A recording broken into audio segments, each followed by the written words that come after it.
Michel et Jérôme sont attendus dans ce jardin anglais. Sa créatrice, Caroline Sinclair, est une figure de l'association. Cette Anglaise s'est installée ici il y a une vingtaine d'années. Alors, you want to see the garden? On visite le jardin?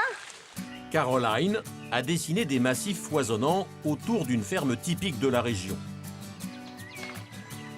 Les plantes colorées se ressèment librement pour créer des scènes printanières enchanteresses.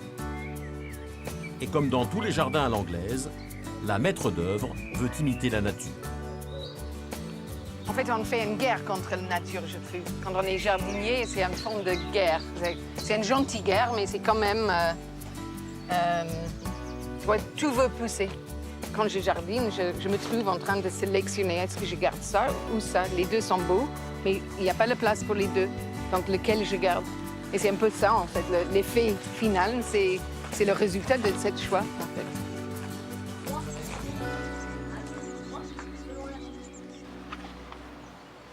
C'est un jardin où les plantes se naturalisent beaucoup. Et en fait, Caroline, tu as commencé comme ça. Hein. Au départ, il n'y avait rien du tout.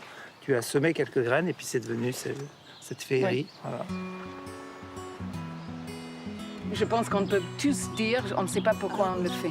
Ça nous prend dans le chair, dans les os et dans le cœur. Et on peut faire ça le long de la journée, sans arrêter. Et c'est un truc de fou. Les milliers d'heures on met dans le jardin. Et c'est fabuleux d'ouvrir le jardin, parce que tu partages ça avec les gens.